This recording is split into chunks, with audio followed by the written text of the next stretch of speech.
Eh bien, bonsoir, bon après-midi, merci d'être avec nous pour cette rencontre dans le cadre du festival Italissimo, comme vous le voyez très bien ici derrière moi. On est à la fin de l'avant-dernière journée, le festival termine demain, mais bon, ça a été une semaine assez sympa, j'espère pour vous tous, je vois que vous êtes nombreux, on est très très contents. Et comme vous le savez, cette année, c'est l'anniversaire des 70 ans du jumelage Rome, entre les villes de Rome et de Paris. Hein. Et la devise de ce jumelage est « Seul Paris est digne de Rome, seul Rome est digne de Paris ».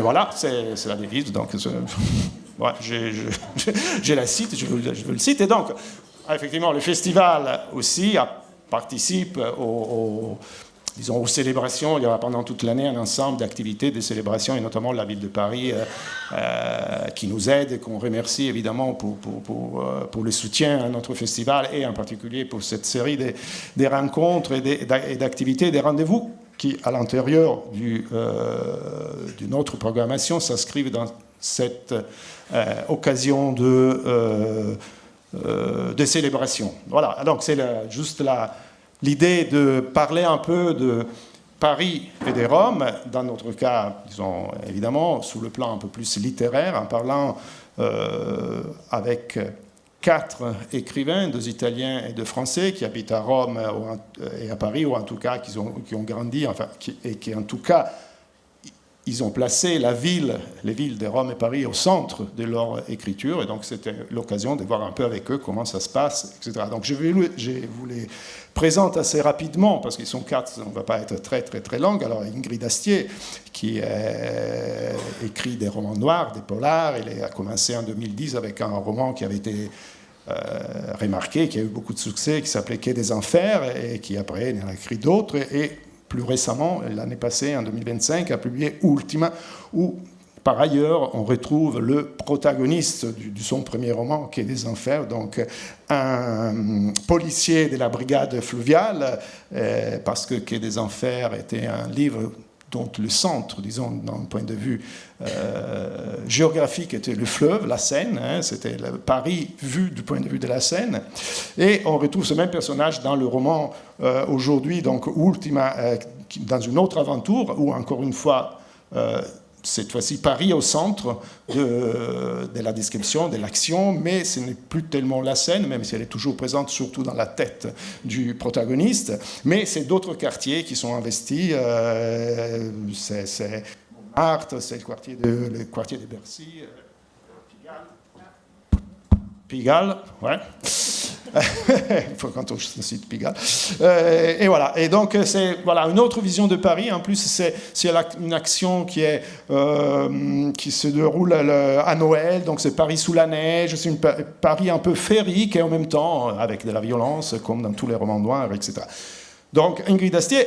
Et pour parler du monde du polar, du côté italien, du monde de la lecture de la ville à travers le roman noir, on a Giancarlo De Cataldo à sa gauche, qui, comme vous le savez, a été magistrat, juge à la cour, aux assises, à la cour d'assises de Rome, qui a écrit une trentaine de romans. Il a commencé à la fin des années 80. Il a écrit des romans célèbres comme Romanzo Criminale, La saison des massacres, Suburra, Je suis les châtiments, Rome brûle et beaucoup d'autres, et qui viennent de publier il y a quelques mois aux éditions Métayer La Suédoise, traduit de l'italienne par Anne Echnoz, où encore une fois, comme dans tous ces romans, peut-être qu'il y a quelques exceptions, mais la plupart de ces romans, ils sont de toute façon sur la toile de fond des Roms, des différents quartiers des Roms, et cette fois-ci, une grande partie de l'histoire, qui est l'histoire au fond de l'initiation criminelle. C'est un roman d'apprentissage criminel d'une jeune fille de la banlieue de Rome qui devient un caïd de la drogue, qui s'appelle justement la Suédoise, enfin, qui est son nom de bataille, nom de code devient la Suédoise, et tous ces romans est traversé par l'opposition entre la banlieue et les quartiers du centre et le centre-ville. Enfin, il y aura beaucoup de questions qu'on pourra évoquer. Et avec eux, parce que, évidemment, bien sûr, on a toujours dit que le roman noir, le polar, c'est les plus à même de raconter la ville, etc. C'est peut-être un peu vrai, mais pas seulement. On a des écrivains qui ne sont pas du tout dans le monde du roman noir, et à commencer par Thomas Clair, que vous connaissez très bien ici à Paris, et qui a écrit plusieurs romans plusieurs livres à partir des années 2005. Mais surtout, il a écrit, et c'est la raison pour laquelle on l'a invité ce soir avec nous, 2 énormes livres qui s'appellent Paris, musée du XXe siècle. En 2007, il avait fait les tomes consacrés au 10e arrondissement. Et en 2024, si je ne me trompe pas, donc il y a 2 ans, est sorti un 2e tome qui est Paris, musée du XXIe siècle, le 18e arrondissement. Et la caractéristique après il a écrit d'autres romans, d'autres livres bien entendu, mais la caractéristique de ces 2 livres, c'est qu'il y a une sorte de déambulation, de description, rue par rue, de toutes les rues, je ne sais pas si elles sont toutes dans l'absolu, c'est quelques-unes et manquent, du 18e arrondissement, donc de la Goutte d'Or à Montmartre, de la Porte de la Chapelle à la place des Clichy, rue par rue, bâtiment par bâtiment, magasins, restaurants, bistrots, et évidemment, tout ce qu'on voit dans la rue, les gens, les actions, les surprises, etc. Il y a un côté un peu hypnotique, moi je trouve, dans cette description permanente. C'est faire un petit livre de... je ne sais pas combien de pages. 624. Voilà, ça fait un petit livre comme ça, mais c'est vraiment hypnotique. On continue, on veut toujours plus. Ça fait l'effet séries, non? Vous savez, une série, allez, encore une rue, encore, non, voilà. Donc, il a beaucoup de choses à dire sur qu'est-ce que ça veut dire regarder une ville. Et enfin, Alessandro Piper, donc, vous avez connu et vous avez vu ces jours-ci parce qu'il a déjà participé à certaines de nos soirées pendant cette semaine, pendant cette 11e édition d'Italissimo, qui est romancier. Et évidemment, c'est un professeur à l'université, c'est un éditeur parce qu'il dirige en Italie la collection des Méridiani, l'équivalent de la Pléiade française, mais surtout, il est là parce qu'il est romancier, il a écrit 5, 6 romans, combien, je ne sais même plus. Il a commencé en 2005 avec Les Pires Intentions, qui racontait l'histoire d'une famille juive de Rome sur trois générations, et c'était un livre qui avait fait beaucoup de scandales, qui avait eu beaucoup de succès, et après il a écrit Persécution, et Là où l'histoire se termine, La Faute, etc. Et tout récemment, il y a l'année passée, je crois, Un air des familles, dont peut-être quelques-uns d'entre vous ont vu l'autre soir la lecture qu'on a fait juste ici, sur ce plateau, qui a été traduit par Jean-Luc Defremont aux éditions Liana Lévy. Donc, lui aussi, tous ses romans, d'une façon ou de l'autre, sont liés à la ville de Rome, même si, évidemment, dans ses romans, par exemple, il y a des passages à Milan ou à Londres, etc., mais ça reste Rome, le centre, peut-être moins dans la description des rues, des monuments, des églises, etc., mais plutôt dans la mentalité, dans la culture, dans l'héritage, dans les souvenirs, etc. Donc voilà, il y a une palette d'approches différentes à la ville. Et je m'arrête là, parce que sinon, évidemment, c'est très rapide ce que je vous dis, mais c'est juste pour vous donner une idée. Je voudrais d'abord, tout de suite, vous commencer à poser des questions sur ces thématiques-là. L'idée, c'est de dire comment ces 2 villes ont façonné votre façon d'écrire, comment ils vous ont influencé, comment ont été source d'inspiration. Voilà, peut-être Ingrid, vous voulez commencer Bonsoir à tout le monde. Moi, ce qui m'a inspirée, c'est que j'aime tellement passionnément la campagne que ça m'a donné un regard singulier sur la ville, parce que je n'ai pas du tout commencé par grandir en ville. Pour tout vous dire, j'ai grandi en fait tellement dans la campagne que pour imaginer la ville, il fallait monter en haut de l'arbre le plus haut de la propriété de mes parents. Alors là, on rejoint encore la littérature italienne, parce que ça fait vraiment très Italo-Calvino. Donc, moi, j'ai commencé par ce baron perché, en tout cas, cette baronne peut-être. Et il fallait monter tout en haut du merisier. Et là, on apercevait, non pas la ville, mais le clocher de la ville. Donc, vous voyez, c'était quelque chose de très distant, de mystérieux. C'était un univers extrêmement distinct, de cet océan de verdure. Et ce qui fait que dans ma tête, ça associait dès le début, en fait, la feuille et l'imaginaire, parce qu'il fallait grimper dans les arbres pour imaginer le monde autour de nous. Alors très vite quand même on m'a mise à l'école, ce qui fait que j'ai découvert au moins les petites villes. Et quand ensuite il a fallu arriver en prépa à Paris, ça a été un saut, mais vous imaginez, un saut d'un exotisme total, un exotisme un peu brutal. Et là, pour vraiment apprécier Paris, il a fallu que je considère la ville comme un territoire et que j'y retrouve mes jeux d'enfant. Donc c'était plus facile de passer par le roman policier et les romans noirs, qui est un roman d'action à l'état pur, pour essayer de retrouver ces canevas en fait de jeu. Et comme en fait quand on est petit, vous savez qu'on joue aux policiers, aux gendarmes et aux voleurs. Moi, je me suis dit qu'il fallait vraiment jouer grandeur nature avec la police, et c'est pour ça que ce qui me faisait le plus, ce qui m'attirait le plus, c'était le fleuve. Et je me suis dit qu'il fallait vraiment que je rencontre la brigade fluviale de Paris pour m'immerger complètement dans leur technique, pour plonger aussi avec eux, pour en fait faire corps avec ce fleuve qui n'était pour les touristes et les Parisiens qu'une surface. Parce que demander à un Parisien quelle est la profondeur de la Seine, et vous serez très très très surpris par les réponses. C'est quoi la bonne réponse? Alors, la bonne réponse, c'est comme dans tout dans la vie. Hein, je sais que vous n'aimez pas les généralisations non plus. Hein, Alessandro, c'est dit dans votre livre. Hein, mais c'est que, en fait, ce n'est pas très profond. Ça fait très rarement plus de 15 mètres. Et bien plus souvent 4-6 mètres. Et ça aussi, vous voyez, c'est une autre façon de voir la ville.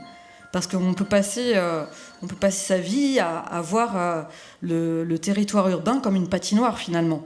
C'est-à-dire on est juste un marchand, un passant, et il n'y a pas un seul moment où on se dit qu'on peut considérer la ville en 3 dimensions. D'où l'idée, avec Les Enfers, de voir Paris depuis la Seine, et avec Haute Voltige, de voir Paris depuis les toits, en bas, en haut, pour avoir une vision globale. Merci. On va revenir après sur les questions des points de vue qui, bien évidemment, sont très importants. Hein, le regard qu'on porte sur la ville. Giancarlo,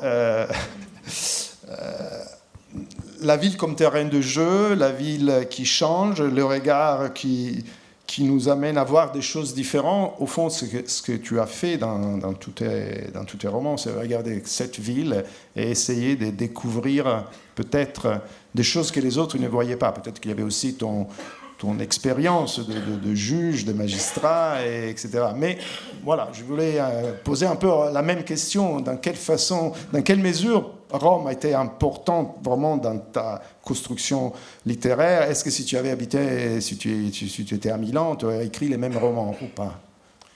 Bonsoir, on a décidé de parler en italien, nous les Italiennes, même si notre français est excellent, n'aura rien à envoyer alle Français des Parisiennes. Bien, buonasera.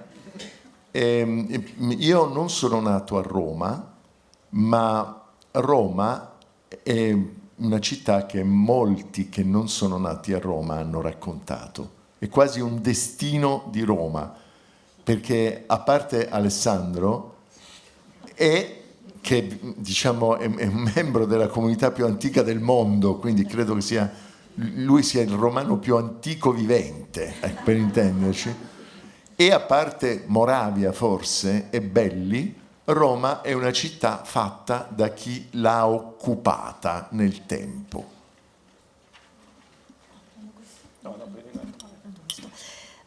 Bonsoir. Rome, c'est une ville où beaucoup de personnes qui ne sont pas nées à Rome ont parlé.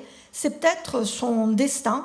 Et à l'exception d'Alessandro, qui est membre de la communauté la plus ancienne à Rome, donc on pourrait dire que c'est le romain le plus ancien, et à l'exception aussi de Moravia ou de Belli, il y a beaucoup de monde qui n'est pas né dans la ville. E quindi anche per me vale questa legge. Io sono arrivato a Roma a 18 anni per studiare all'università. C'ero stato molte volte prima perché un pezzo della mia famiglia viveva a Roma Ma quando sono arrivato, questo però poi l'ho capito dopo, mi sono sentito come il vostro Lucien de Rubempré quando arriva per la prima volta a Parigi, cioè un perfetto imbecille.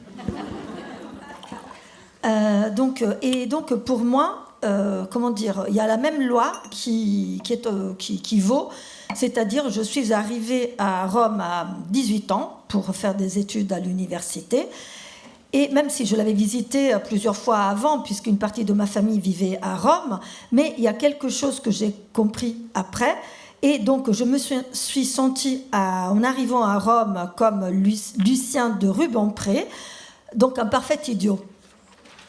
E quindi sono andato alla ricerca sempre e continuo ancora a cercare l'anima di questa città. Quello che mi ha commosso e che mi ha fatto aderire molto a Roma nel tempo è stato scoprire che Roma non ha mai avuto un'anima. Et donc, je me suis mis donc à la recherche, et c'est une recherche qui continue encore maintenant. Je me suis mis à la recherche de l'âme de cette ville. Et il y a une chose qui m'a touchée et qui m'a beaucoup rapprochée de Rome, et c'était le fait de découvrir que Rome n'a pas d'âme. No, ha molte anime Roma, in realtà. En réalité, elle en a beaucoup. Molte stratificazioni e anche una grande possibilità che a ciascuno che vive a Roma viene data di costruirsi l'anima della propria Roma. Et donc, il y a aussi beaucoup de stratification. Et Rome offre aussi une grande possibilité à ceux qui vivent à Rome, c'est-à-dire de se créer eux-mêmes leur âme de Rome. La mia Roma è stata una Roma criminale. Sì.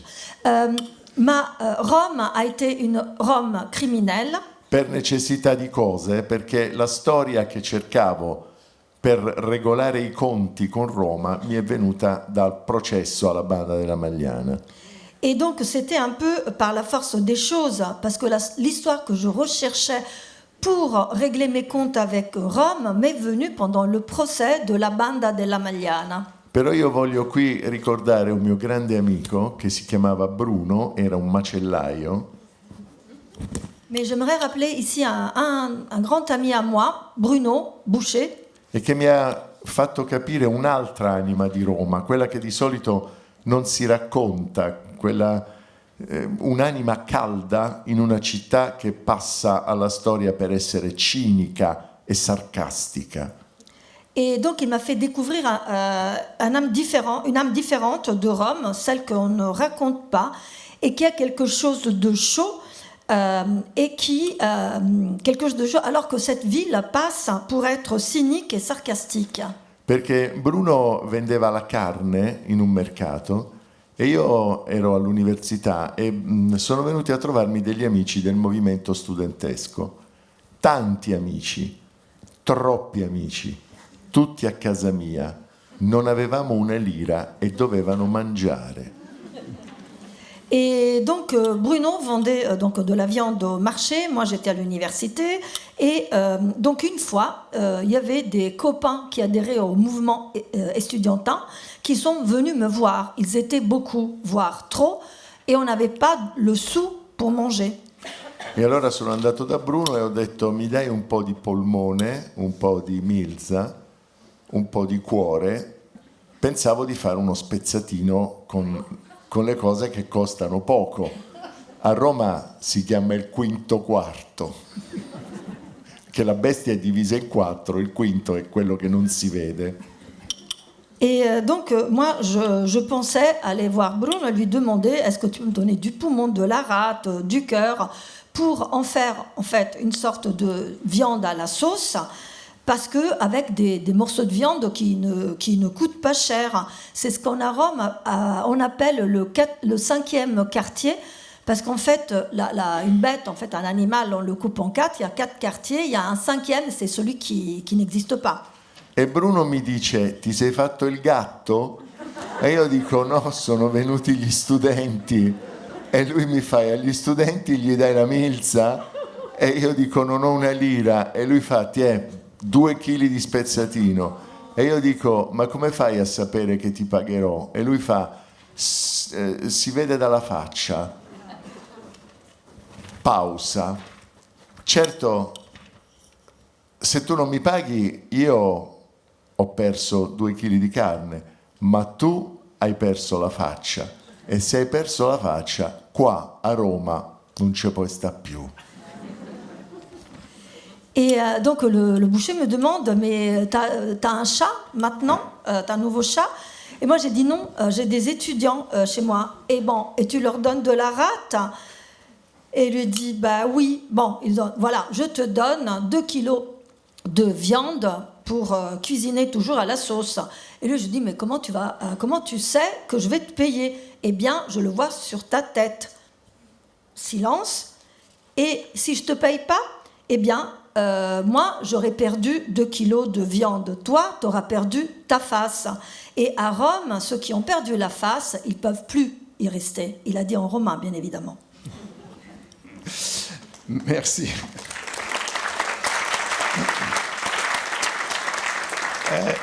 Thomas, est-ce que vous êtes d'accord, est-ce qu'on peut dire de Paris ce qu'elle vient de dire Giancarlo de Rome? C'est une ville qui a plusieurs âmes ou une seule. Et est-ce que dans votre recherche rue par rue dans le 18e arrondissement de Paris, quelle âme de Paris vous avez trouvée?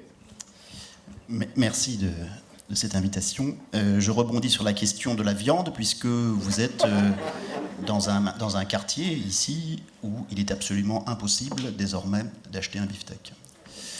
C'est quand même quelque chose qui est très intéressant de signaler. De l'évolution de Paris. Oui, c'est-à-dire qu'ici, je crois que dans le Marais, il n'y a pratiquement plus de boucherie, il y en a une. Et ici, il faut faire des kilomètres là, pour aller simplement acheter un beefsteak. Le plus près, c'est Denis Chenet qui se trouve à la mairie du 10e. Voilà. Donc ça, c'est une réalité... Je rebondis sur cette question de la viande, tout à coup, qui, évidemment, renvoie à une problématique contemporaine manifeste. C'est que, évidemment, ici, il est beaucoup plus facile de déguster un bubble tea que d'acheter, que de manger un steak tartare à l'achat dans une boucherie, quoi. Au fond, là, c'est devenu quasiment impossible. Et voilà. Bon, c'est un détail, mais un détail qui en dit assez long, quand même, sur l'évolution de la ville, quoi. Ouais, ça dit quelque chose sur l'âme de Paris qui change, peut-être. Oui, alors, le problème, c'est que je ne crois pas à l'âme, personnellement. Mais bon, comme vous voyez, j'aborde la question par celle du beefsteak. Ouais. Et je reprendrai le mot de Brecht, la bouffe d'abord, la morale ensuite. Et donc, c'est très important, la question, finalement, parce que l'âme de Paris, je ne sais pas, véritablement... Le visage, peut-être, de oui, Paris. Peut-être, oui, je préférais, finalement, une métaphore plus matérialiste, puisqu'une ville, c'est d'abord des relations concrètes, et effectivement, la relation, tout simplement, aux commerçants, par exemple, me semble fondamentale si ce sont des commerçants qui font partie véritablement du quartier. Or, bien évidemment, nous assistons à un devenir mondial des villes qui font que la plupart des magasins sont des magasins standardisés, des magasins de chaîne. Et donc, les gens qui travaillent dans ces magasins ne sont pas du tout, disons, au fait des réalités locales, puisque vendre un téléphone portable à Paris ou à Londres ou à Amsterdam, c'est la même chose. Ça n'a pas de signification. Donc moi, ce que j'ai voulu juste faire, c'est une approche très matérialiste de la ville. C'est ça qui m'intéresse, au fond, c'est le côté... matérialiste, matériel, puisque je souffre, et nous souffrons aussi, je pense, d'une certaine dématérialisation généralisée. Et par conséquent, pour moi, une ville, c'est important quand il y a justement ces échanges, réels et non pas virtuels, qui sont évidemment échanges qui sont menacés, entre autres, par la transformation économique, non seulement de Paris, mais de toutes les villes du monde. Et moi, ce qui me frappe, c'est pour ça que je ne crois pas à l'âme. L'âme, c'est terminé, l'âme, c'est-à-dire en sens où vous allez à Amsterdam, vous allez à Rome, vous allez à Paris, vous allez à Dubaï, il n'y a pas énormément de différence, d'une certaine façon. Il y a une espèce de standardisation qui est évidemment l'une des raisons pour lesquelles j'ai voulu écrire ce livre, dans la mesure où le quartier dans lequel je vis est en partie encore un vrai quartier, pas complètement, si on pense à la butte Montmartre, évidemment non, mais le quartier dans lequel j'habite, La Chapelle par exemple, oui, c'est encore un vrai quartier. Il y a des cafés complètement miteux où vous pouvez passer 2 heures sans que le serveur ne vous dise au bout de 10 minutes il faut commander un autre Vitelment à 7 €. Bon, voilà, c'est pour ça que ça commence à me peser et que moi, Paris, ville dans laquelle je suis né, enfin pas exactement, mais disons que je suis un vrai Parisien, je suis un Parisien 99%, est une ville que j'aime, mais que j'aime, disons, avec de très sévères réserves, qui sont évidemment exprimées dans ce livre, et avec une espèce d'ambivalence permanente. Je fais souvent référence à mon collègue Jean-Christophe Bailly, qui a écrit un très beau livre qui s'appelle « Paris quand même ». J'aime beaucoup le titre. Alors j'aime Paris, évidemment, j'y suis né, j'y vis et j'y mourrai probablement. J'ai aucune envie de m'exiler dans les villes que j'ai citées à l'instant. Ce serait pour retrouver la même chose en moins bien. Bon, donc, mais en même temps, c'est une ville qu'on ne peut pas ne pas, disons... enfin, moi je souffre Paris, quoi. Enfin, je supporte Paris et en même temps je souffre Paris parce que c'est une ville dont l'évolution est évidemment assez déplaisante à mes yeux. Pas complètement. Et alors, pourquoi la... Bon, on a échappé au pire récemment. La casquette touriste, la casquette... Parce que, je ne sais pas si vous voyez, mais c'est touriste, là, hein. Oui, alors, bon, là effectivement, je me suis dit, pour écrire ce livre, je vais me mettre dans une fonction autre que celle qui est la mienne traditionnellement, et donc la fonction touriste. Et donc, voilà, j'ai un ami qui a fait cette casquette, et j'ai décidé de l'arborer en faisant cette description, cette déambulation. Et c'était une façon à la fois de rendre hommage à Stendhal, le plus italien des écrivains français, puisque Les Mémoires d'un touriste, c'est quand même un très beau livre. C'est un livre qui a fondé la littérature de terrain. C'est un livre qui est vraiment pionnier. Et puis, évidemment, c'est toujours assez amusant de voir disons, la rareté de cette casquette si on la compare au nombre de casquettes où il y a marqué Paris, qui sont portées visiblement par des gens qui ne sont pas aussi férus que moi de cette capitale. Bon, mais il y a donc une espèce de miroir inversé, symétrique, qui m'amuse assez et qui permet finalement de rendre le message sous une forme inversée, quoi, psychanalytique, on pourrait dire. Merci beaucoup. Alors, tout à l'heure, on a cité Calvino, le baron Perché. Et Alessandro, je voudrais te lire 3-4 lignes d'un texte que Calvino avait écrit en parlant des villes invisibles, de son roman Les villes invisibles. Il dit « Les villes sont un ensemble de beaucoup de choses. Mémoire, désir, signes d'un langage. Les villes sont des lieux d'échange, pas seulement d'échange des marchandises, celles qui intéressent peut-être plus Thomas, mais également d'échange des mots, des désirs et des souvenirs. » Moi, je crois que peut-être cette réflexion s'adapte bien à ta façon d'écrire, de raconter, de parler, d'évoquer la ville de Rome, c'est-à-dire une ville qui a une mémoire, une tradition, une culture, des comportements, non? Direi di sì, direi che la frase di Calvino, raccoglie a fattor comune l'idea che io ho della mia città. Oui, je dirais oui. Je pense qu'effectivement, la citation de Calvino résume bien l'idée que j'ai de ma ville. E visto che Giancarlo ha voluto omaggiarmi, adesso è il mio turno di omaggiarlo. Mi ricordo che qualche anno fa uscì il suo romanzo di straordinario successo, che era un romanzo criminale, e se non sbaglio, Giancarlo, prima uscì un film, poi una serie, era questo là, e non mi ricordo se in occasione del film o in occasione della serie a un certo punto sentii un'intervista, credo in televisione, di Giancarlo, e che diceva una cosa a cui non avevo mai pensato, cioè gli chiedevano perché mai in alcune città d'Italia la criminalità fosse così ben organizzata e invece quella romana fosse... E così e lui diede, diciamo, una risposta che mi sembra molto, insomma, giusta da un punto di vista antropologico, e qui mi fermo per un po' di suspense. Donc, non sentite. No, niente. Ah, ok. Donc, puisque Giancarlo m'a rendu hommage, donc je vais lui rendre hommage aussi. Et donc, il y a quelque temps déjà, il a publié un roman qui a eu un grand succès, Romanzo Criminale. Il y a eu d'abord un film et après une série à peu près. Et je ne me souviens plus à quelle occasion j'ai regardé une interview de lui à la télé. Et j'ai pensé quelque chose. Il a dit quelque chose à laquelle je n'avais jamais pensé. Alors, on lui a demandé pourquoi le crime dans certaines villes est organisé et à Rome, il ne l'est pas. Et pour moi, ça, c'est une réponse anthropologique à la question. La risposta appunto di Giancarlo era proprio legata all'antropologia.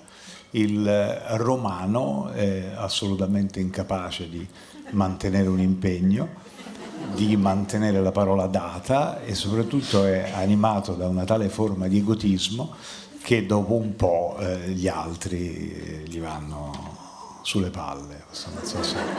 E quindi è chiaro che c'è una immediata disgregazione. Et donc la réponse que Giancarlo a apportée à cette question est la suivante. Le Romain, il n'est pas capable de prendre un engagement, il n'est pas capable de tenir sa parole, il est tellement égotiste que tôt ou tard, les autres vont l'insupporter, et donc à un moment donné, ça va se désagréger. Ecco, diciamo che Giancarlo ha messo in scena un mondo dove la gente si uccide in modo efferratissimo.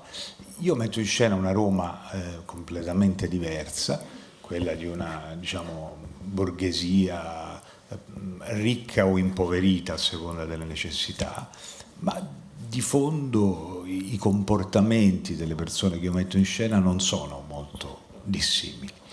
Non si ammazzano, grazie al cielo, ma vivono con queste stesse pulsioni che evidentemente vengono dall'antropologia cittadina.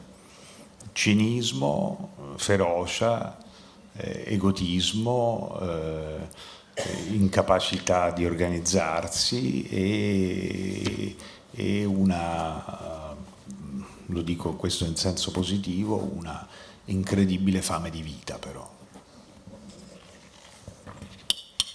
Et donc Giancarlo met en scène des gens qui tuent de façon extrêmement cruelle. Moi, je parle d'une Rome complètement différente. Je mets en scène une bourgeoisie riche ou appauvrie selon les cas, mais les comportements ne changent pas fondamentalement. Ils ne s'entretuent pas, mais ils sont animés des mêmes pulsions. Et anthropologiques, des mêmes pulsions anthropologiques. Donc, ils vont être cyniques, ils vont être féroces, ils vont être égotistes et incapables de s'organiser. Et de façon positive, pour moi, ils sont animés d'une incroyable fin de vie. Oui, mais je veux te poser juste une question sur ce que tu viens de dire. Et c'est parfait, ce portrait du Romain, bon, moi je suis milanais, donc je ne me permettrai jamais de dire quelque chose de pareil, mais alors il y a toujours quand même une chose que quand et ça là vraiment c'est un peu la question plus liée à la littérature, un peu moins à l'anthropologie. En même temps, cette ville elle est magnifique, on a tous dans la tête des images de beauté, d'harmonie, et comment les deux ils vont ensemble, ces deux aspects, comment on arrive à les articuler quand on est écrivain? Parli della mia narrativa. Pour toi en tant qu'écrivain, quoi. Ouais. Sì, come trovo un... Beh, non credo che le due dimensioni siano per forza, diciamo, in antitesi. No, il mondo che i miei romanzi tendenzialmente mettono in scena è un mondo di una, appunto come dicevo, di una borghesia ricca e che, come dire, si riconosce in alcuni riti che si ripetono, direi, da generazioni.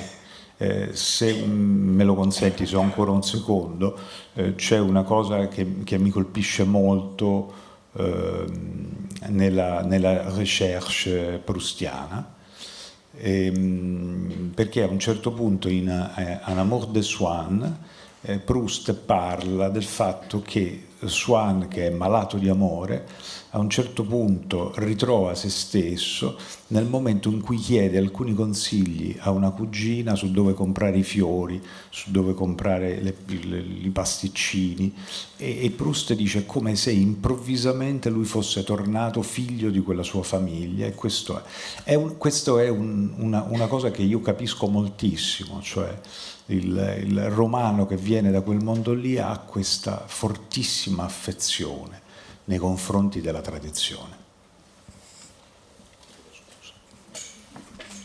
Je ne pense pas que ces deux dimensions soient forcément antithétiques.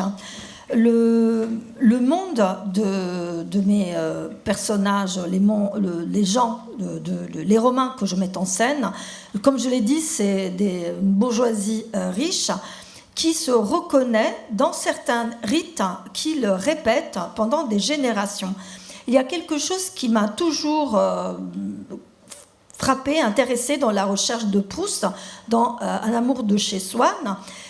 C'est lorsque Swann est malade d'amour et il se trouve soi-même lorsqu'il demande conseil à une cousine ou acheter des fleurs ou acheter des petits gâteaux.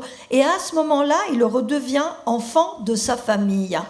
Et moi, je le comprends profondément parce que les Romains ont aussi une affection très forte à la tradition. À la tradition, d'accord.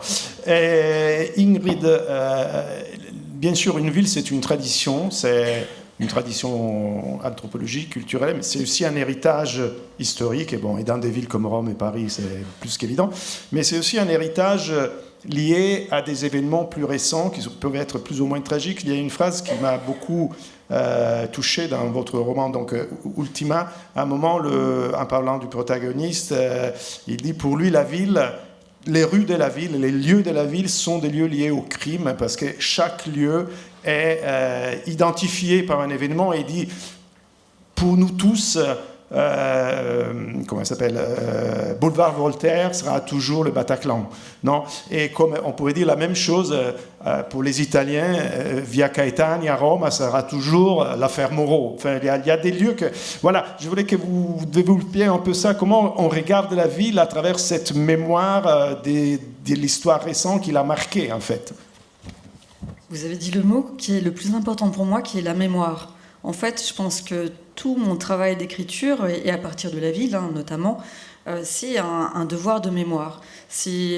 Moi, je me vois en tant qu'écrivain comme un témoin en fait de la ville telle qu'elle est, telle qu'elle a été, et telle qu'on peut l'apercevoir en fait par juste en fait ce pas de côté qu'est la littérature, qui est de regarder, non avec une vision médiane, une vision commune, une vision admise, mais avec ce pas de côté. Et ce qui m'avait marqué avec les policiers, c'était qu'ils avaient une vision de la ville, mais qui est complètement différente de la nôtre. Vous voyez, par exemple, le guide touristique va vous dire, ben là, vous avez un monument remarquable, vous avez un musée d'exception, et ensuite, le guide plus gourmand va vous dire, ben là, vous avez les meilleurs croissants, là, vous avez un pain au chocolat à la pistache qui est exceptionnel. La pistache, les meilleurs sont en Italie, mais bon, il y a quand même de très bons pains à la pistache à Paris aussi.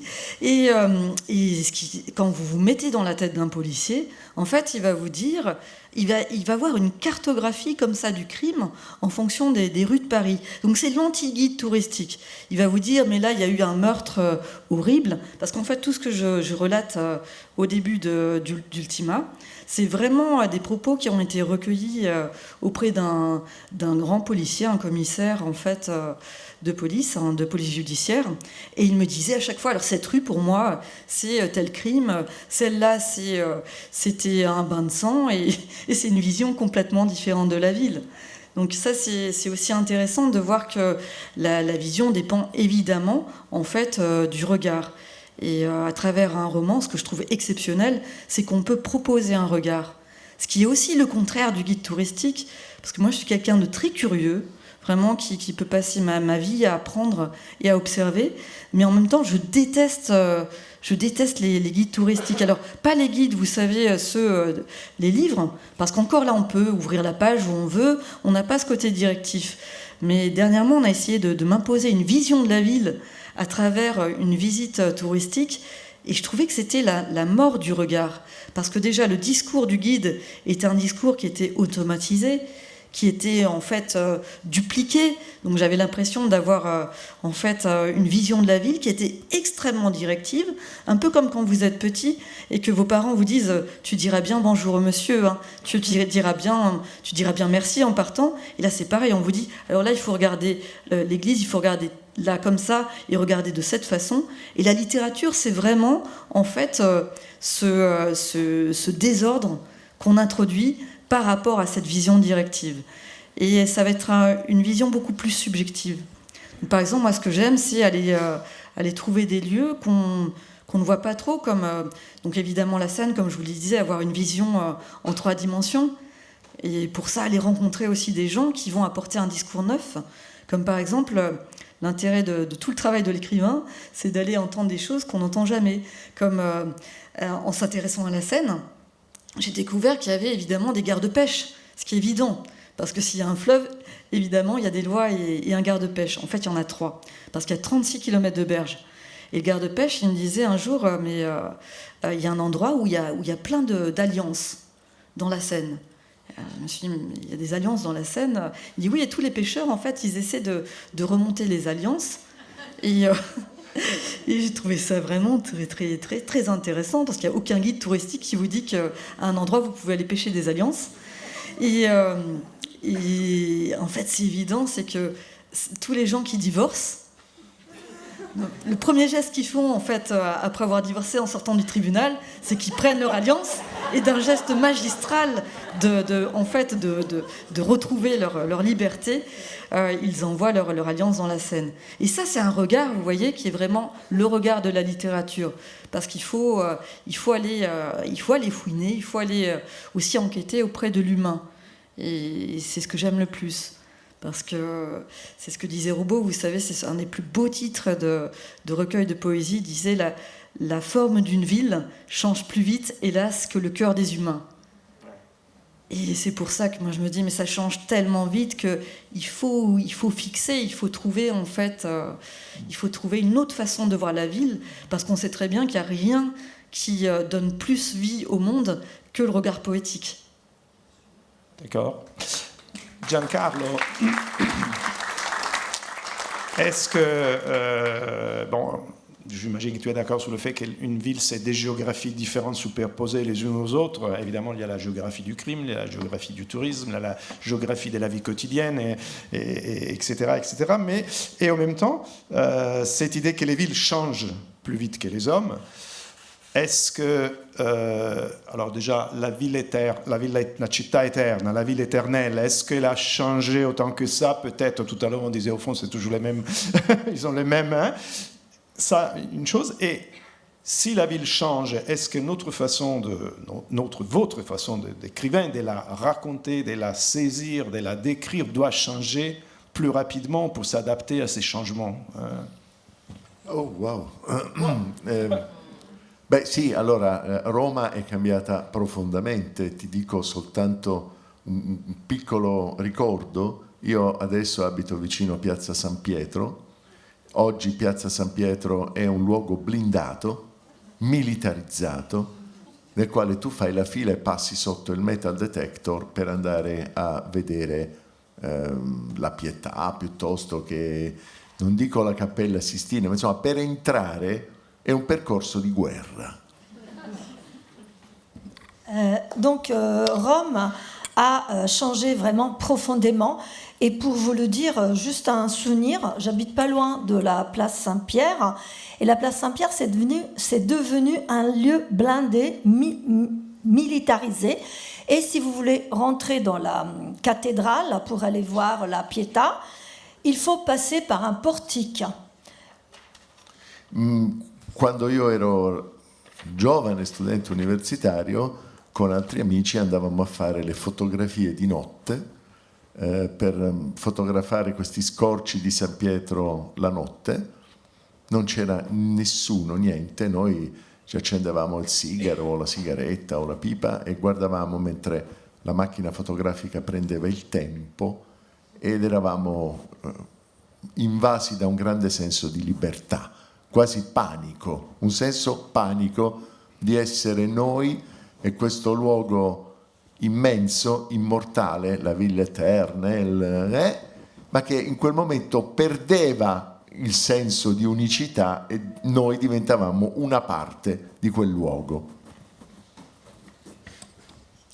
Et lorsque j'étais jeune étudiant universitaire, avec des amis, nous sortions la nuit et nous allions à Place Saint-Pierre la nuit. Il n'y avait vraiment personne. Là, on pouvait fumer la cigarette, la pipe, ce qu'on voulait. Et on prenait des photos avec le retardateur. Et à ce moment-là, on était quasiment pris de panique de ce sentiment de grande liberté qu'on éprouvait. Nous étions dans ce lieu immense qui était immortel, mais qui à ce moment-là perdait son caractère unique et nous devenions une partie de lui. Però uno scrittore che segue la cronaca, secondo me sbaglia, nel senso che la cronaca, cioè il cambiamento istantaneo, va bene per un saggio politico o per un articolo di giornale, diciamo, non per un romanzo, almeno per chi ha l'ambizione di scrivere dei romanzi che restino. Quello che devi cercare di catturare sono quei 2 o 3 particolari che danno il senso del tempo che cambia e poi sta a te decidere se vuoi raccontarlo come un'evoluzione o come una perdita. Et moi, je pense que si un écrivain voulait suivre l'actualité, pour moi, ça serait une erreur. Parce que l'actualité, c'est quelque chose qui s'adapte à un essai politique ou à un article de journal. Mais si on veut écrire un roman, surtout si on souhaite que notre roman reste, il faut essayer de saisir ces 2-3 détails qui donnent le sentiment du temps qui change. Et puis c'est à toi de décider si tu veux le décrire comme une évolution ou une perte. Ultima cosa. Ogni volta che un nuovo gruppo terroristico si affaccia o che si minaccia una nuova guerra, per qualche motivo la distruzione di Roma diventa centrale. Lo facevano i lanzichenecchi, lo hanno fatto i Galli, lo faceva l'ISIS con i video della distruzione di Roma, lo sognava San Giovanni Bosco, sognava l'Apocalisse, i cavalieri che distruggevano Roma. Vi posso garantire che Roma sta sempre qua e ho fondato motivo per ritenere che proprio quest'anima un po' cinica, un po' disincantata romana di tutte queste cattive profezie in fondo se ne frega. Et à chaque fois qu'il y a un nouveau groupe terroriste qui émerge, à chaque fois qu'il y a une nouvelle guerre, la destruction de Rome prend un rôle central. Les Allemands voulaient le faire, les Gallois voulaient le faire, le Daesh voulait le faire aussi, et San Giovanni Bosco également, avec ses prophéties des cavaliers de l'Apocalypse. Mais Rome, elle est toujours là, avec son âme cynique et désabusée, et finalement, elle restera là. Peut-être qu'on peut dire un peu la même chose de Paris. Paris est toujours là. Elle change, il y a des menaces, mais en fait, elle est toujours là. Et justement, Paris, c'est quand même Rome aussi, évidemment, mais sont 2 villes dont on a lu beaucoup de romans. Il y a toute une tradition littéraire qui raconte Paris à partir du 19e siècle, et au 20e, on part de Balzac, on arrive à Modiano, on passe par Pérec, etc. Et voilà, je me demande, quand un écrivain commence à écrire, et la même chose on pourrait dire tout à l'heure de Rome, évidemment, et sans oublier le cinéma qui a façonné notre imaginaire autour de ces villes. Quand on commence à écrire sur une ville, qu'on décide de se saisir de ce paysage, de ce monde, de ce rue, est-ce que tout ça, cette mémoire littéraire, artistique, cinématographique, c'est un poids, c'est un bagage intéressant qu'il faut utiliser, ou il faut se débarrasser d'abord de tout ça? Voilà, comment vous avez fait en vous promenant dans les rues du 18e arrondissement, un peu en tant que... Vous dites à un moment, je suis un voleur de couleurs, je crois. Et c'est une question à laquelle il est très difficile de répondre, mais je vous remercie de l'avoir posée. Cette question de la mémoire, oui, je suis tout à fait d'accord avec ma voisine de droite sur cette question-là. C'est qu'un écrivain, évidemment, quand il écrit sur Paris, il sait qu'il n'est pas le premier. Donc il faut essayer de faire un petit peu autre chose que les devanciers, mais savoir qu'ils ont existé. Donc Paris n'est pas une page blanche, c'est une page qui est déjà complètement maculée de mémoire. Le problème en Italie est le même, je crois. Enfin, à Rome, en tout cas. Enfin, oui. Et donc, j'ai essayé, moi, de donner un autre regard, en ce sens, tout en prenant compte, effectivement, d'une tradition et d'une mémoire littéraire, cinématographique, de la chanson, de tout un ensemble de choses culturelles. Sur la question du crime, par exemple, qui est une question qui nous occupe beaucoup, peut-être est-ce l'influence de nos voisins. En tout cas, c'est important parce que cette question du crime, quand vous regardez, je ne sais pas, quand vous lisez Les Mystères de Paris de Jeanne Su, il y a du crime. Quand vous lisez Modiano, l'occupation, c'est des criminels qui tiennent Paris. Aujourd'hui, Paris est une ville qui n'est pas du tout criminelle. C'est quand même intéressant de voir cette question. Donc on est obligé, vous voyez, il y a un décalage entre le Paris contemporain, qui, contrairement à ce que disent un certain nombre de gens, n'est pas du tout une ville non sûre. Il suffit de dire aux gens, combien y a-t-il de gens qui ont été assassinés à Paris intramuros? Les gens sont généralement incapables de répondre à cette question. Par contre, le thème de l'insécurité et de la criminalité a été mis de façon scandaleuse en avant dans les dernières élections municipales. Bon. Il y a très peu de gens qui sont morts à Paris. C'est une ville très sûre. Je parle de Paris intramuros, évidemment. Ensuite, quand on commence à inclure la Seine-Saint-Denis, ça change, évidemment. Donc, c'est quand même des questions sociologiques importantes. Bon, en gros, il y a une trentaine de personnes qui sont mortes à Paris, ce qui, pour une ville de 8 millions d'habitants, 2 millions d'habitants, selon les chiffres qu'on prend, est très peu, en fait. C'est très peu. Et c'est surtout beaucoup moins qu'il y a 40 ans, quand j'étais petit. Donc. Et la question du crime, par exemple, moi, je me souviens très bien, en 79, Jacques Messrine, il a été assassiné porte de Clignancourt. Alors, je mentionne, évidemment, cette dimension qui s'appelle dans mon livre « Montmartre du plaisir et du crime ». Par contre, il y a des mouvements de criminalisation de choses qui, à mes yeux, ne sont pas forcément criminelles, mais qui montent et donc qui changent le regard sur le crime. Si vous voulez, à la fois, vous avez toute une mémoire du crime extrêmement importante, qui est liée aussi pour moi à des raisons personnelles dans la mesure où je descends d'une criminelle qui habitait dans le 18e arrondissement. Donc je suis évidemment très intéressé par cette question. Mais ensuite, la récupération politique de cette dimension me gêne terriblement, parce que, encore une fois, Paris est une ville dans laquelle les crimes de sang sont devenus très très rares par rapport, s'il faut faire des comparaisons, on n'est pas au San Salvador, quoi. On a l'impression que, que Paris est une ville dangereuse. Donc la personne qui a fait campagne sur ce thème a été battue, c'est tout. Bon.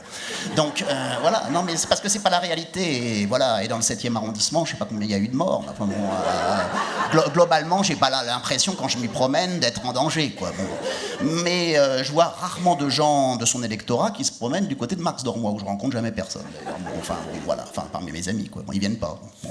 Mais bon, donc voilà. Mais par contre, j'ai inclus dans mon livre, évidemment, toute cette mémoire très importante du crime, qui me touche vraiment de manière extrêmement forte. Ça peut être au niveau... si vous regardez un film comme Bob le Flambeur, par exemple, qui date de Jean-Pierre Melville, qui quand même décrit le monde des truands, on voit bien que Pigalle, dans les années 50, c'était un quartier vraiment terriblement, dangereux, quoi. il y avait des gens il y avait des prostituées, il y avait de la drogue, il y avait, vous voyez, hein, vous avez Jeanne Moreau qui sniffe de la coke dans du rififi chez les hommes, etc. Donc vous avez des choses qui sont vraiment, il y a un côté trash, quoi. Et moi je crois que ce côté trash, il fait partie de la nature même de la ville. Et évidemment, il y a une politique gigantesque qui consiste à vouloir faire une ville inclusive, vouloir faire une ville propre, vouloir faire une ville, un aéroport, quoi. Bon, moi je suis pas d'accord. Bon, maintenant on me demande pas mon avis, mais globalement, c'est très important d'essayer de voir comment cette question du crime, on va l'intégrer dans la mémoire de la ville, parce qu'elle fait partie de cette mémoire, et que le dire, c'est à ce moment-là montrer que la ville n'a pas à être un aéroport, que la ville a une espèce de saleté, de criminalité endogène qui fait partie de son existence, mais que l'on veut éliminer. Et par contre, il y a des criminalisations que les gens ne supportent plus, telles que la saleté, le bruit, des trucs qui sont tout à fait secondaires. Donc vous voyez, il y a à la fois une diminution du crime objectif, contrairement à ce que l'on dit, et en même temps une criminalisation de choses qui ne sont pas si graves que ça. Bon, ben moi j'ai des dealers en bas de chez moi, oui, ils sont un peu pénibles, c'est vrai, mais il suffit de dire que ce ne sont pas des dealers, il suffit de traduire de l'anglais en français, ça s'appelle des commerçants, c'est tout. Bon, ben voilà, c'est tout. Ben, voilà, bon, donc moi je suis pour le commerce, je suis libéral de ce point de vue. Bon, on n'a qu'à remplir les caisses de l'État avec des gens qui vendent de la drogue, et puis voilà, c'est tout.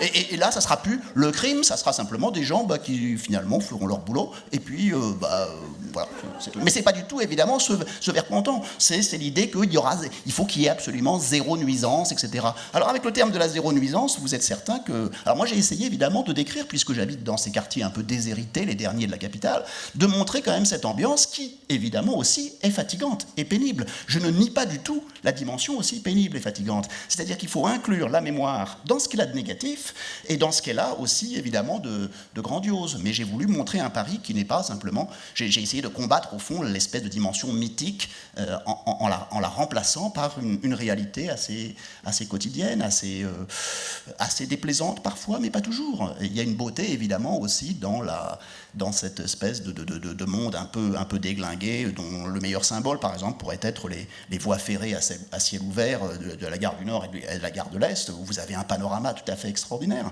Paris est une ville fondamentalement fermée. Et moi, j'ai essayé de l'ouvrir. Voilà. Quant à Rome, vu que je me suis porté candidat à 3 reprises à la Villa Médicis et qu'on m'a dit non, je pense que c'est Rome. Je pense que c'est comme dirait Rossellini, c'est plutôt Rome ville fermée. Enfin bon, mais bon, voilà, ça c'est un autre problème. Donc voilà, j'aime pas cette notion de fermeture, si vous voulez. Les grandes villes, finalement, elles ont tendance à se fermer. Voilà, il faut ouvrir. Aperte. Je peux envoyer vous à dîner. Mettez-vous à dîner. Grazie mille. Si. Je voudrais juste ajouter une chose sur la cartographie. Oui, allez-y. Pour rebondir, parce que justement sur cette relativisation, ça me rappelle une anecdote. C'est que c'est pour Angle Mort, quand j'avais approché le grand banditisme pour que ce soit équilibré avec tout le travail sur la police, j'avais interrogé un grand voyou, en plein Paris d'ailleurs, et je lui avais demandé quand même où est-ce que vous habitez. Et il m'avait regardé comme si c'était une évidence. Et il m'avait dit... Porte de la Chapelle, je ne sais pas, Porte de la Chapelle peut-être. Et il m'avait dit, il m'a dit en plein 16e, il me dit en plein 16e parce que évidemment c'est le quartier le plus sûr de Paris. Donc vous voyez, en fait les grands voyous se disent il faut habiter le 16e. Tout dépend de ce qu'on appelle sûr, parce que dans le 16e, je suis né dans le 16e, je pourrais raconter que le nombre de crapules au mètre carré était assez grand. Justement, voilà. Mais c'est pas la même chose, simplement, voilà. C'est pas des gens qui sont des crimes de sang, c'est voilà, ça va être tel criminel qui va avoir un hôtel particulier. Il faut avoir réussi. Ensuite, ça dépend de ce qu'on appelle la criminalité. Voilà. Voilà. Et après, il y a un de ses confrères qui a dit mais tu devrais quand même te méfier, parce qu'un jour tu vas finir par te faire cambrioler, parce que tu n'es pas à l'abri de tout ce qu'on fait. Et ils se définissaient comme en fait des artisans du bâtiment. Et je trouvais que finalement, vous voyez, ils avaient des façons très, très poétiques de se définir comme cambrioleurs. Maintenant on dira artisans du bâtiment. Alessandro, on a évoqué la tradition littéraire et cinématographique pour Paris, mais évidemment pour Rome, pareil. Par contre, je voulais te poser une question. J'ai l'impression que Rome, on a commencé à la raconter un peu plus tard, c'est-à-dire on n'a pas des grands romans sur Rome au XIXe siècle. Moi, quand je pense à Le Piace avec di D'Annunzio, qui est la fin du XIXe siècle, mais avant on n'a pas. Par contre, après, on a, et ce qui est intéressant, c'est ce que disait Giancarlo tout à l'heure, qu'il y a souvent des gens qui ne sont pas de Rome et qui ont raconté Rome. Je pense à Gadda, il pasticciaccio, enfin, par exemple. Mais toi, tu en sais beaucoup plus que moi, donc je voulais te solliciter là-dessus. Sì, diciamo che è quasi un luogo comune, ma è un luogo comune che ha un fondamento nella storia. Il fatto che i romani non sappiano raccontare Roma. E quindi tu facevi l'esempio di Gadda, ma potrei fare l'esempio di Fellini, potrei fare l'esempio di Pasolini, potrei fare l'esempio di lo stesso il Fondo Sorrentino negli ultimi anni. Insomma, è come se Roma incantasse, riuscisse a incantare più quelli che vengono da fuori che i romani stessi. In fondo, prima Giancarlo parlava di Moravia sì, sicuramente è stato un romano che ha raccontato Roma, ma lo ha fatto in modo incredibilmente scientifico, freddo, disincantato, privo di poesia. Insomma, è vero che c'è che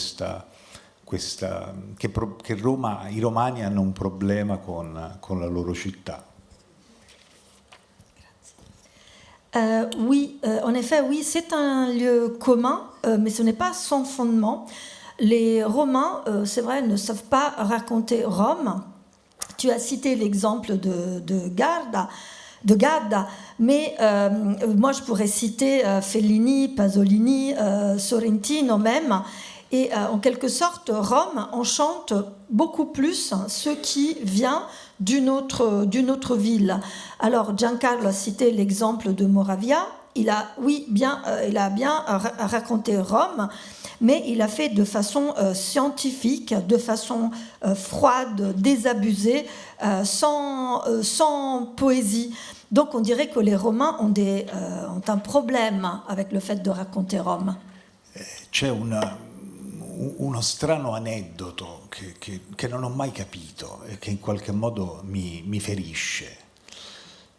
Lo racconta Ugo Oietti, che è un grande letterato, diciamo, dell'inizio del Novecento, il quale nei suoi souvenir, nei suoi ricordi, ricorda un incontro con un giovane scrittore francese all'epoca sconosciuto in un salotto che si chiamava appunto Marcel Proust ed era a 25enne ed era questo dandy pallido, elegante, un po' disordinato, il quale nel momento in cui capisce che Oietti è italiano, chiedendogli una cosa che mi è sempre sembrata incredibilmente scema, gli dice: lei è di Venezia o voi siete di Venezia? E Oietti dice: veramente no, sono di Roma. E Proust pare, almeno stando a quello che dice Oietti, peccato, Roma è troppo grande per garantire buona letteratura. E ho pensato immediatamente a Parigi, ma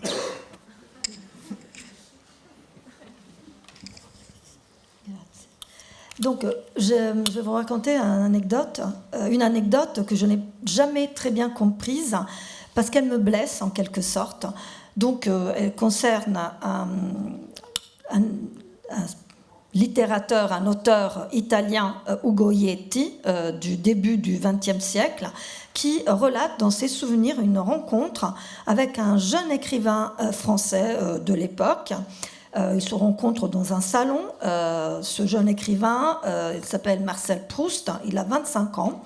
Donc il est comme un dandy, il est pâle, il est très élégant, mais un peu négligé. Et lorsqu'il apprend que Ugo Oietti est italien, il lui dit quelque chose d'assez stupide. Vous êtes de Venise?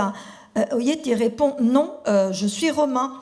Et Proust, d'après ce que Oietti écrit, lui aurait répondu: dommage, Rome est trop grande pour donner de la bonne littérature. Donc là, j'ai pensé à Paris. Eppure è una frase, ancorché appunto, insomma, chissà poi se è un apocrifo di Oietti, chi può dirlo, che mi ha sempre colpito. fondamentalmente probabilmente per il mio rapporto malato con Marcel Proust, e perché mi sembrava una specie, come dire, di condanna che veniva veramente dall'alto, però in realtà ha un'intuizione profonda, che è quella che appunto che ci siamo detti oggi qui, cioè che c'è una seria difficoltà dei romani ad entrare in contatto con la propria città da un punto di vista artistico, ed è una cosa alla quale ho cercato di ovviare in un modo che, se ho ancora qualche secondo, proverò a raccontare, insomma. Donc cette phrase, je ne sais pas si c'est une phrase apocryphe d'Oietti, elle m'a toujours, frappée à cause peut-être de ma relation maladive avec Marcel Proust, parce que ça m'a paru une condamnation qui venait d'en haut. C'est-à-dire, c'est peut-être une intuition profonde, et c'est ce dont on parle ici. C'est-à-dire cette difficulté sérieuse qu'ont toujours eu les Romains à raconter leur ville d'un point de vue artistique. Et je vais essayer, et moi j'ai essayé en quelque sorte de contourner cela, et j'aimerais vous l'expliquer si j'ai encore quelques secondes. Io non conosco molti monumenti romani. Non ho visto tutte le sue bellezze, ho una mezza laurea in storia dell'arte, quindi mi sono interessato ad alcune cose molto specifiche, ma alcune cose molto famose non le conosco. Alors, moi, en quelque sorte, je ne connais pas beaucoup de monuments romains. Je ne connais pas toutes ces beautés qu'on dit de Rome. Moi, j'ai... ce l'ha o non ce l'ha la laurea? J'ai un diplôme en histoire de l'art, j'ai un demi-diplôme en histoire de l'art, donc je connais des choses assez spécifiques. Per essere chiaro, ce l'ho. L'impostore. Non l'ho mai esercitata, diciamo così. Non, donc j'ai bien un diplôme en histoire de l'art, mais en quelque sorte je n'ai jamais exercé ce métier.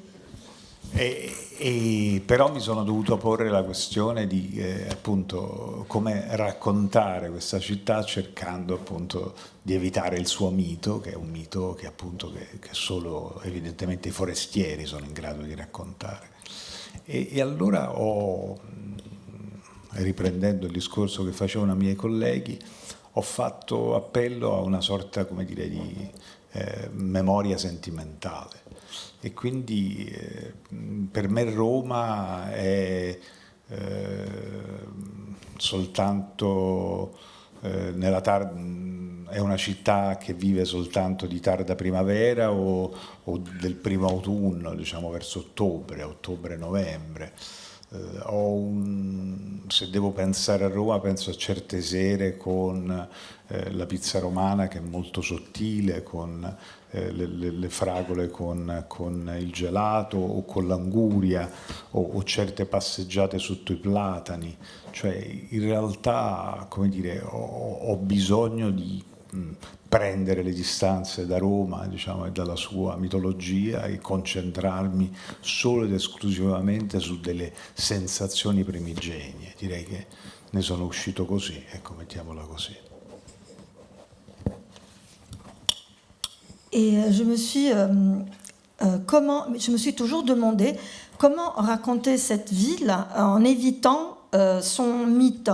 Ce mythe apparemment que seulement les étrangers, disons ceux qui ne sont pas romains, peuvent raconter.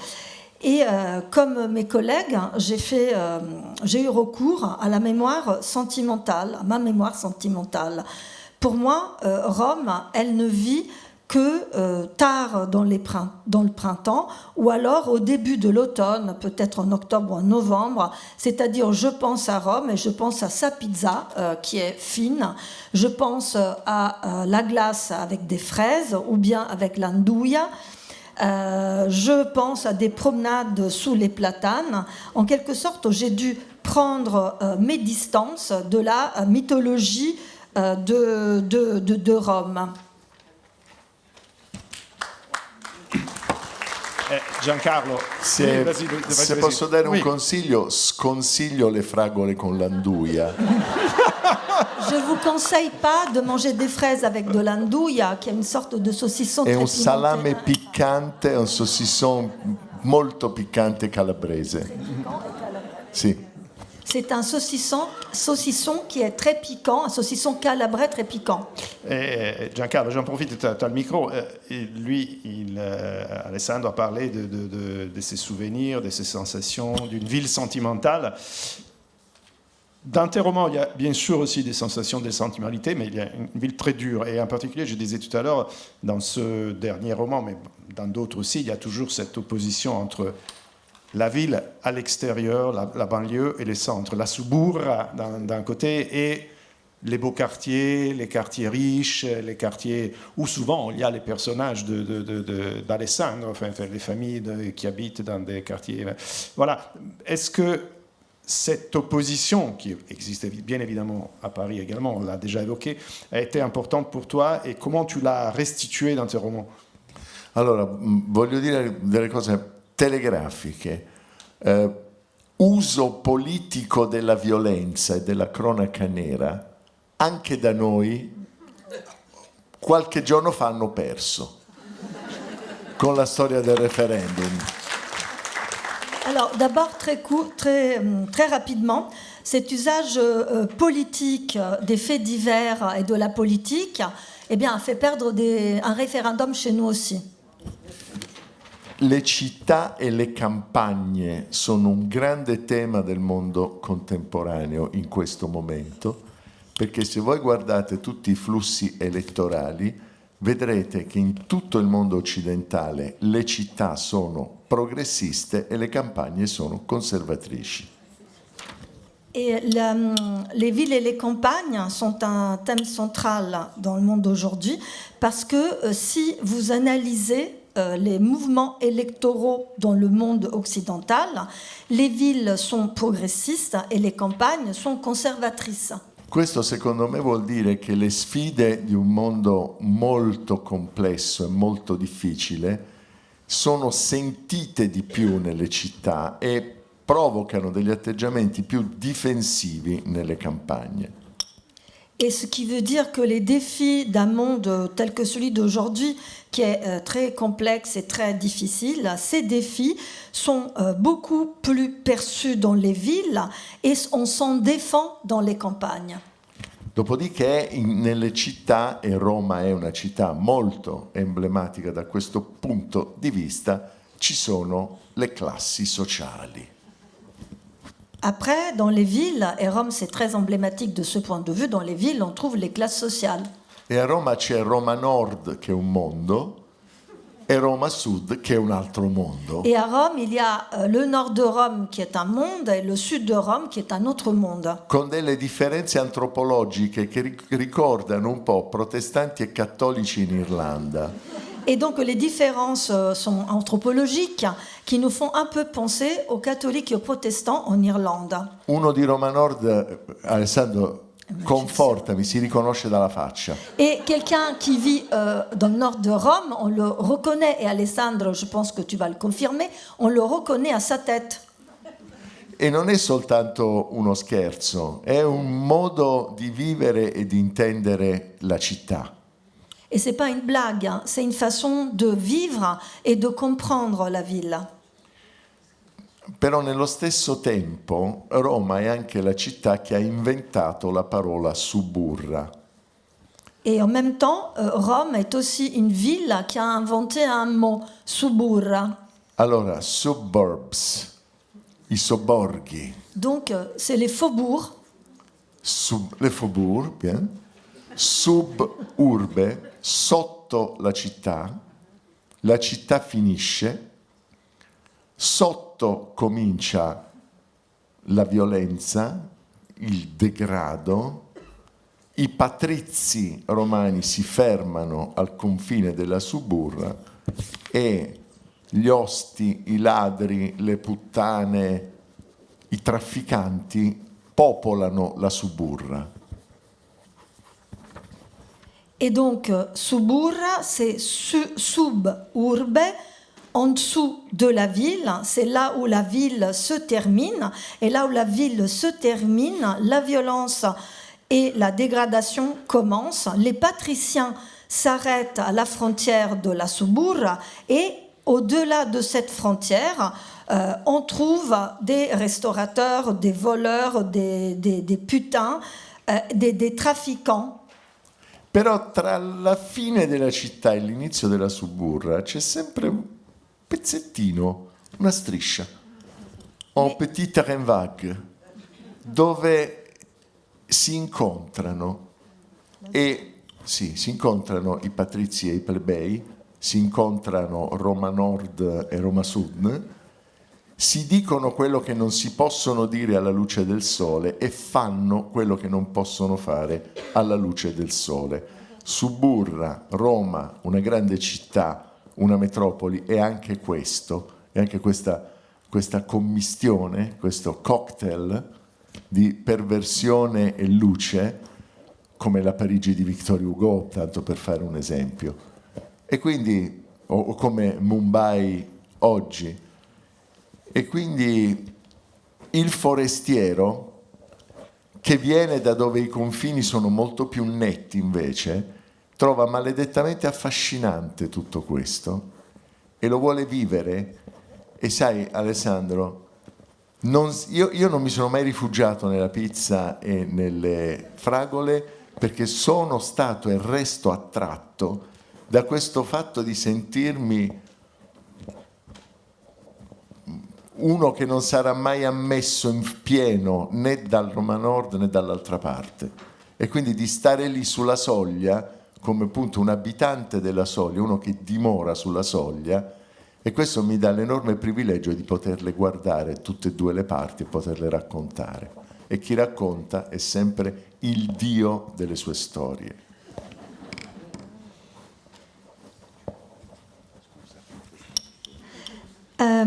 Et donc, sur cette zone de frontière, là où se termine la ville et commence la sous-ville, il y a une sorte de terrain vague où les patriciens et les plébéiens, les gens du nord et du sud de Rome se rencontrent, et ils se rencontrent et ils font ce qu'ils ne peuvent pas faire à la lumière du jour. Et une grande ville, c'est aussi ça, c'est aussi ce mélange de perversion et de lumière, comme l'était le Paris de Victor Hugo ou comme l'est Mumbai aujourd'hui. Et donc l'étranger, celui qui vient du dehors, qui vient de là où les frontières sont plus nettes, il est fasciné et il veut vivre tout cela. Et donc moi, cher Alessandro, moi je ne me suis jamais réfugiée, j'ai jamais trouvé refuge dans la pizza et les fraises, mais j'ai toujours été attirée par cela, comme quelqu'un qui ne sera jamais accepté ni par le nord ni par le sud, et qui restera toujours un habitant du pas de ce seuil. Et donc, je pourrais regarder ces deux parties et les raconter. Mais celui qui raconte une histoire est le Dieu de sa propre histoire. Et Giancarlo, pardonne-moi, peut-être que justement le propre de la littérature, c'est d'être sur ce seuil, c'est être à ces moments-là, non? Pouvoir se positionner entre ces deux mondes et essayer de les regarder en même temps, non?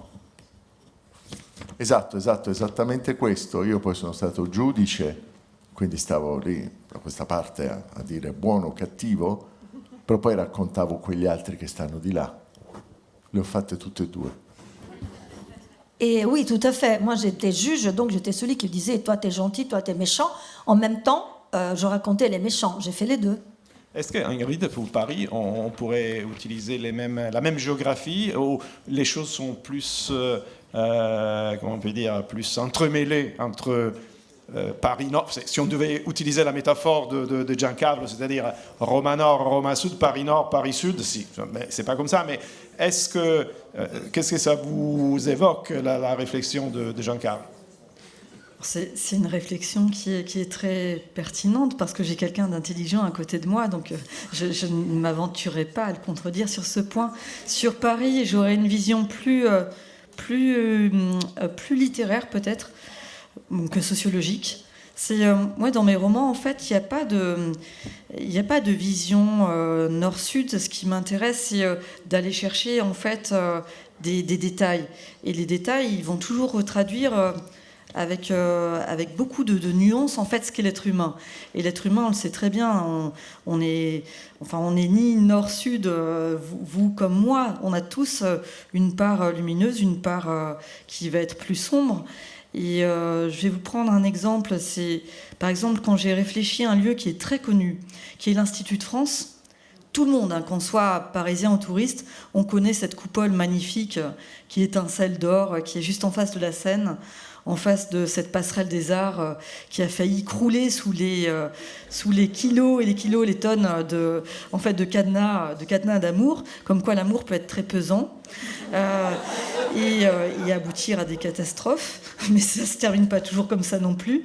Et quand j'ai voulu voir cet Institut de France, vous voyez, j'aurais pu ne parler que des cadenas, ou ça c'était dans Haute Voltige, ou ne parler que du prestige de cette coupole. Et en fait, je me suis dit, mais le regard à la littérature, ça va pas être de figer en fait dans finalement des biais sociologiques ou en fait topographiques, hein. Mais ça va être de réveiller cette image. Et c'est là où je pense que l'écrivain est à la fois par-delà bien et mal, et par-delà nord et sud. C'est-à-dire que moi, l'Institut de France, j'ai voulu le voir avec Simon Nogueira, qui était le champion de France de parcours, vous savez, celui qui fait des figures sur les toits de Paris et qui a été le porteur de la flamme olympique. Et donc, j'ai vraiment amené, je lui ai dit, écoute, il faut que tu me dises exactement où est-ce que mon héros, qui lui, Ranco, qui gravit, qui fait du vol par escalade, où est-ce qu'il passerait pour aller voler, en fait, quelque chose sur la coupole. Donc, on a étudié tout ce trajet. Et puis, l'écrivain, c'est quelqu'un qui pose tout le temps des questions. C'est inlassable, c'est vraiment... ça vous laisse jamais tranquille. Donc, je lui disais, mais en fait, quand tu es là-haut, qu'est-ce qu'il y a de plus beau? Et évidemment, qui m'a dit, c'est cette sensation de me départir, en fait, de la communauté et de prendre du surplomb et d'être en haut. Je lui dis, oui, d'accord, oui, ça j'imagine. Mais le regard de l'écrivain, c'est qu'est-ce qu'on n'imagine pas. Donc, c'est qu'est-ce qui va au-delà, encore une fois, de ces partitions ou de visions binaires. Et je l'ai tellement poussé qu'à un moment, il s'est tu, et de ce silence, en fait, est né quelque chose d'incroyable. Il me dit, si, en fait, ce qu'il y a de plus beau quand je suis en haut, quand je prends tous ces dangers pour gravir, c'est les sacs plastiques. Les sacs plastiques. Donc tout en haut de la coupole de l'Institut de France. Et là, je l'ai regardé, j'ai dit, les sacs plastiques. En fait, il me dit, oui, parce qu'en fait, le sac plastique, il est comme moi. Il part de la gravité, il part du sol pour s'élever dans les airs, pour prendre le vent, pour grimper. Et finalement, je ressemble un peu à ce sac plastique qui s'extrait comme ça de la masse pour atteindre le ciel. Et puis après, il me regarde et il me dit, et tu sais, en fait, ces sacs plastiques qui volent, c'est un peu comme des méduses dans l'océan du ciel. Et là, vous dites, c'est vraiment pour ça que je fais ce métier, c'est pour que le monde redevienne vivant. Et ça, c'est à nouveau à travers un regard poétique qui est bien au-delà du regard politique, sociologique ou géographique. Donc, vive la poésie. Ah ben merci. Et peut-être une dernière question pour Thomas, justement, sur cette idée de la poésie qu'on peut retrouver là où on n'imagine pas. Vous aussi, quand vous vous baladez, vous flânez dans les rues du 17e arrondissement, à un moment, vous vous posez la question, qu'est-ce que c'est la beauté de Paris? C'est quelque chose, on parle beaucoup de la beauté de Paris, et vous dites, des fois, les espaces ingrats sont les plus beaux peut-être de Paris, et alors qu'on ne les considère pas du tout. Donc, c'est-à-dire, encore une fois, on change les regards et on trouve notre forme de beauté? Oui, disons qu'il y a un poète surréaliste que j'aime beaucoup, qui est Arthur Cravant, qui dit « Il n'y a que les abrutis qui voient la beauté dans les choses belles ». Donc là, ça rejoint un petit peu cette histoire de sacs plastiques. Je croyais qu'ils étaient interdits, mais bon, apparemment, ça persiste. Voilà, non, moi, c'est juste l'idée simplement que moi, je me suis intéressé effectivement aussi à un quartier qui est un peu déshérité, enfin en partie déshérité, qui est à la fois... disons qu'à Paris, il y a un mélange de très grande laideur et de très grande beauté en permanence, dans la mesure où, quand vous habitez un quartier voilà, qui n'est pas touristique, dans lequel il n'y a pas de monument, il faut aller chercher la beauté, il faut la créer par soi-même dans le regard, et notamment dans l'agencement des choses. Ça peut être voilà, simplement une personne qui est bien habillée ou qui a un style particulier. Par exemple, là, tout à coup, il y a une émergence de la beauté par une personne au détour d'une rue que vous ne soupçonniez pas, dans une rue qui peut être très neutre ou très ingrate. Et puis ensuite, voilà, selon votre goût, vous pouvez regarder la basilique de Montmartre et vous dire « Oh, c'est magnifique » ou bien c'est horrible. Et finalement, c'est un monument qui cumule les deux. Oui, quelque part, il y a toujours le thème de la surprise dans vos romans. C'est-à-dire qu'à chaque coin de rue, on peut trouver quelque chose... Oui, il y a ce côté un peu surréaliste de l'esthétique de la surprise, effectivement, qui, là, est à cultiver en chacun de nous. C'est-à-dire que nous avons une culture du regard à développer en chacun de nous, alors que, généralement, le tourisme impose une vision. C'est ce que disait D.H. Lawrence. Il disait « Touriste, arrêtez de regarder, tout a déjà été vu à mort ». Je trouve ça magnifique, alors que tout à coup, il suffit de faire 200 mètres et puis vous allez dans une rue un peu neutre. Moi, j'aime beaucoup les quartiers neutres, parce que les quartiers neutres, c'est-à-dire les quartiers qui sont finalement sans qualité. Et ce sont dans ces quartiers-là où les gens vivent, en général, qu'il y a une espèce de... je dirais, de beauté qui n'est pas figée, qui n'est pas déterminée d'avance. Et par conséquent, dans les quartiers neutres, dans les quartiers résidentiels, dans les quartiers où vivent les gens, il y a cette espèce de possibilité de créer de la beauté, que ça peut être dans un échange intersubjectif ou dans, je ne sais pas moi, une trottinette qui tombe tout à coup mystérieusement. Voilà. Voilà, je pense que notre temps est terminé.